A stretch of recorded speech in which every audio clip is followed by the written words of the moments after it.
What's good, y'all? I'm back here with another video, and I'm doing my part two of my top 50 albums list. Now, this video, we're going to do 25 to 1. So, yeah, I'm really excited to get through that list. All in all, though, I feel like 2024 was a strong year for music. I feel like there was something for everybody in every genre. I mean, you can kind of say the case for that in other years, but in this one, I feel like there wasn't a slouch in any way, shape, or form in any of these years. So, I would say that this is arguably the second best, if not the best year of the 2020s decade, even though 2020 was really, really strong. But yeah, now we're gonna kick it off 25. So to start out the second half of my list, I have one of my favorite Latin pop records of the year, and that's Valerie by Tei Shi. And so many moments on this one that are just so luscious and outstanding. And I definitely think that she has grown as a songwriter from her last project. Also, this is a good entry point to her music if you've never heard her before. I'd recommend this one before any of her previous work. This one just has a certain touch to it that I feel like a lot of people would enjoy. So yeah, check this one out. With number 24, I'm just continuing on with a no-brainer for me, and that's just consistent year after year another Bones album. And this one's called Zip. One of four tapes that he's released this year that just add on to his elite discography. His tapes are short and to the point, and you never get bored of them. But what makes this one stick out is the balance of everything you will like from a Bones album. Just like the cutthroat flows with his rapping, his aggressive energy, and even his laid back tracks are some of his best ones yet. His singing to me has improved a lot. So yeah, if you're a fan of Bones and you haven't heard this one, I don't know what I don't know what you're doing, bro, because this one is literally the wave right now. At 23, I have some of my favorite electro pop music all into one EP, and of course, I'm talking about the Dreamland EP by Ferdous. What a gorgeous project, and I love how distinct all five tracks sound from one another. The production is also stellar with its elements of drum and bass and dance/EDM music. My only issue with it is that it's too short, and if it was a bit longer, it would definitely be in my top 15, like at least. But still, though, Ferdous has been one of my favorite artists of the 2020s decade, so I'm anticipating whatever he releases. With my number 22, I have another victim of a project that's only this low because it's an EP, and that is the movie EP by Yeek. Nothing but earworms on here, honestly. I love how Yeek continues to expand his sound. It's really showcasing his growth as an artist, and I'm here for anything he does in the future, so he for sure has a core fan in me. At 21, it's one of my favorite rock albums of the year, and that's 777 by Wishy. Like I said on my song list about Wishy, they managed to capture this nostalgic sounding hard rock music for me. There's just a personal attachment that I have with it because most of these tracks sound like they could have been on those old skating and snowboarding game soundtracks that I used to play when I was younger. Regardless, I think this record is incredible, it's engaging, and just a huge boast of energy that I can immediately get behind. And at 20 is one of the most textured and colorful soul albums this year, Cruzafied by Cruza. This was my go-to soundtrack this year when I just needed to come down in energy or just needed a time to relax. The production on this is just bold with a psychedelic flavor. Everything sounds so surreal and trippy. Had to be in my top 20 without a doubt because it's just, I don't know, it's short, it's straight to the point, it's beautiful. Like I said, it's just surreal. Everything sounds like it's in a dream state. And I love how they did that, you know? Then at number 19, I have You'll Have to Lose Something by Spirit of the Beehive. One of the most creative, flavorful, and cinematic albums you'll hear this year. Just a ride of an album that goes all over the place with its constant switch ups of vibes and moods. I truly adore this one and was fighting to make this higher. Like, this was really a problem for me to try to make it higher because, all the other ones are just so strong. And I kind of heard this one kind of late, a little bit late. But yeah, I still adored this one. With number 18, I have Royal Otis dropping in their amazing debut album, Pratts and Pans. What an insane way to burst on the scene at this level. Like, I'm really happy for them and the year that they're having. It's just insane. It's hats off to them. And they truly deserve it because this is really one of the most fun albums of the year. And just about anyone who likes this type of music would definitely appreciate it. At number 17, I got Kung Fu Kenny with GNX. Now, if you know me, you knew this was going to be on here. one of the best rap albums of the year, hands down. Kendrick just continues to prove that he's on that upper echelon of GOAT rappers. He's definitely in that tier now. And to be honest, no one has had a bigger and better year than him of 2024. He's truly the MVP of rap. Then with number 16 is Teething by Porridge. This is one of those records that I regret not reviewing because it's so ambitious, it's intense, it's colorful. It's just a slew of dance bangers with EDM style production that I absolutely enjoyed. It definitely has the power to brighten up any mood. If you're down, play this. If you're, having a whatever type of day, play this. If you're in a dancing type of mood, play this. It's definitely fun, it is gonna make you move. Every person needs to have one of those albums where like, if you're just having a down day, you just play stuff like this and it'll immediately switch up. At number 15, I have another representation of a West Coast takeover for this year, and that's Dark Times by Vince Staples. He just continues to prove that he has one of the best pens in the game on this one. And out of any album he's had, I think this one shows his love for the West Coast the most. And just like I said on my song video, like he's proven time and time again that he's amongst the most consistent rappers we have right now. It's just like not even up for debate. So moving on, at number 14, possibly my favorite singer-songwriter album of the year, and that's See You at the Maypole by Waif. What an endearing but also challenging body of work. She really pushes the boundaries here, and it's insanely enjoyable to the maximum level. The live instrumentation on here helps bring out such raw energy, and her vocals are also so passionate and loving. Man, this one really could have been top 10 if I stuck with it longer, but it is what it is. With number 13, it's one of my favorite duos right now, finally releasing their debut album, and that's Colin Red with Lolo. I've been anticipating this for years and years, and I'm so glad it came out because this project has so many melodic and touching tracks and it'll get stuck in your head time after time. They really improved with their song structure and their vocal performances. It's easily their most versatile record as well, and one of the best in the indie pop field this year. Then at number 12, shout out one of the most inspiring pop artists we have today, and that's Remi with Big Ideas. The songwriting quality on this sets a standard, captivating tracks from 1 all the way to 13. The production style fits her to a T. Everything is just so tasteful and groovy. A huge improvement from her last, in my honest opinion. This one has so many catchy and beautiful songs. All the songs, like I said, are just colorful, outstanding. At 11, it's one of the most soothing and heartwarming albums I've heard this year, and that's Messages by Jane Penny. Every time I press play on this, I immediately want to float on a cloud because it's just very personal, but it's dreamy, it's angelic. This is one of those mood albums that immediately connects with me. Like I'm a huge fan of the sweet but slow-paced rhythmic production.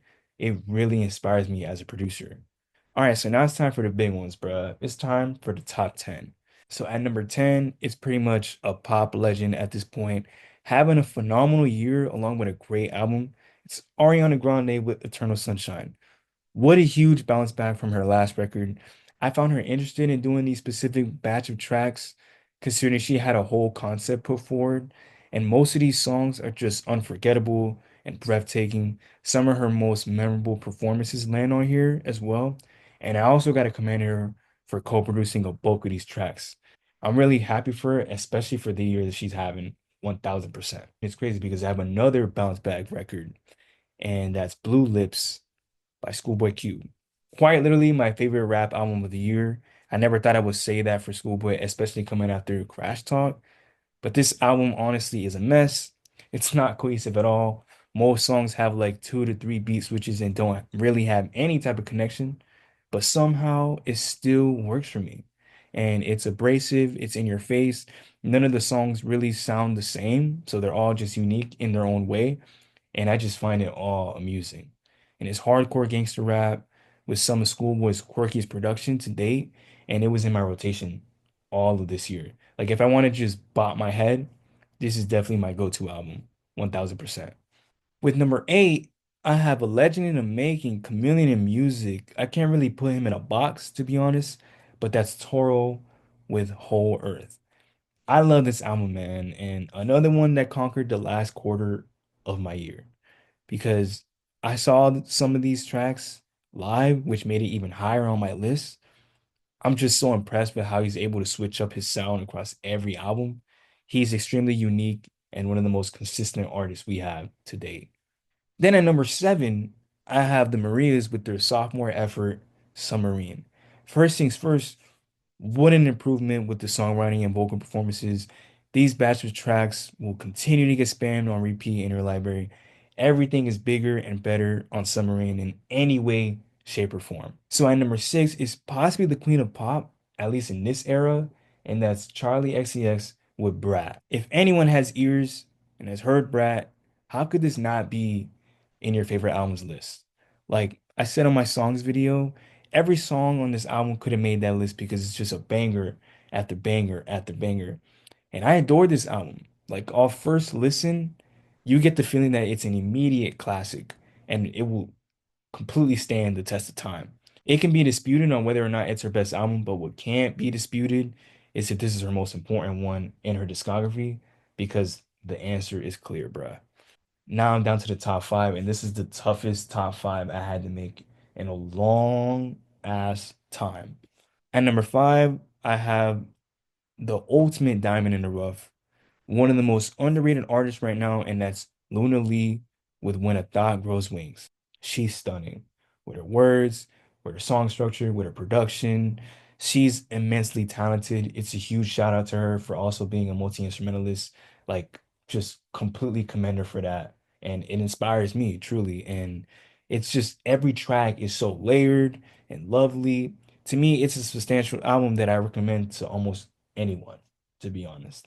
So at number four, another album I had a review on, and it's also another underrated artist, and that's Fabiana Paladino with her self-titled debut. And honestly, it's a project that gets better and better after every listen.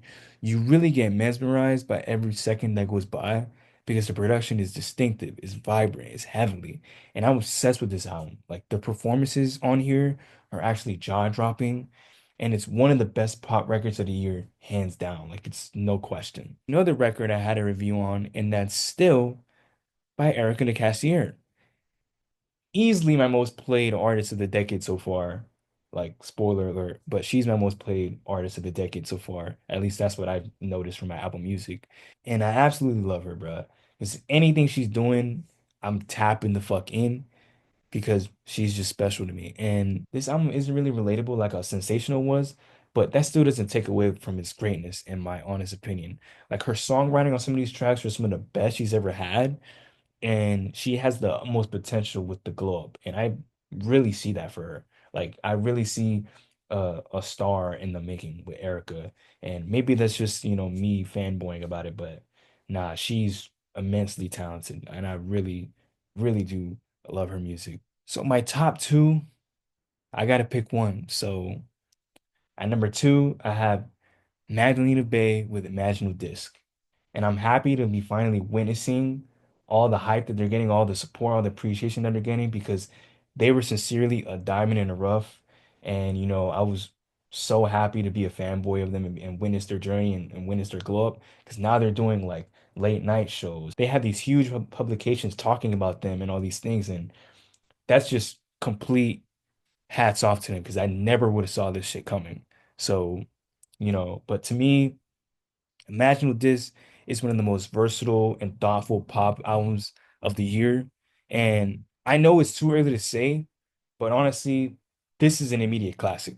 Like, this is already a classic, in my honest opinion. Like I said, I'm so happy for witnessing their come up because, they're getting the maximum flowers right now, and they really, really deserve it because they really shook up the underground game and they shook up, the kind of mainstream game a little bit.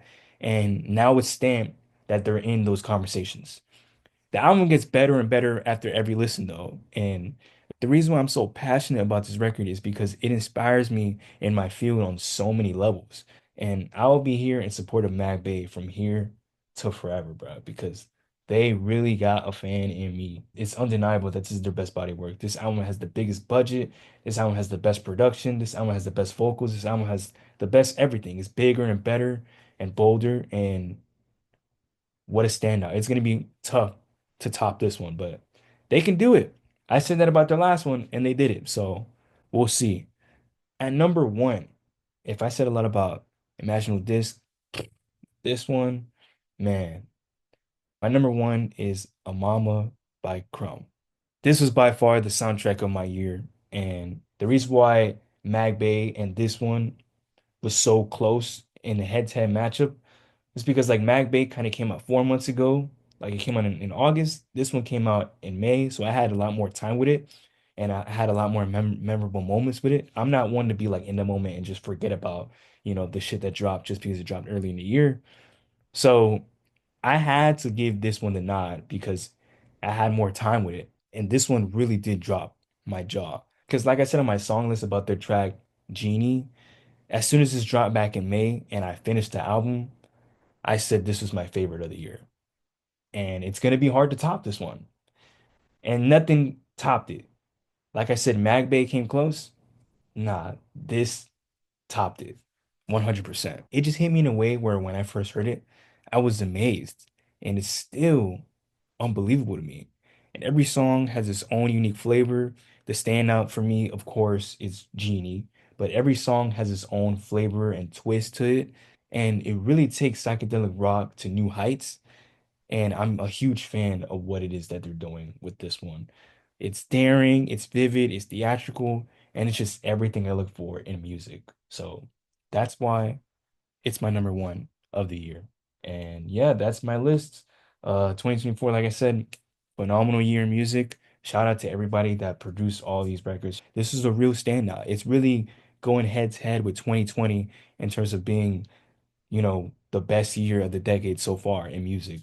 So yeah, 2020 got some slappers though, so we'll see. Maybe that can be a discussion, but yeah, this year has been fucking elite. All I gotta say. If you want to know all these albums, the names of the artists, the names of the title are all in the description. Tap in with me, check on my other videos. The reviews are gonna be in the description as well. So yeah, I'm signing off. Peace.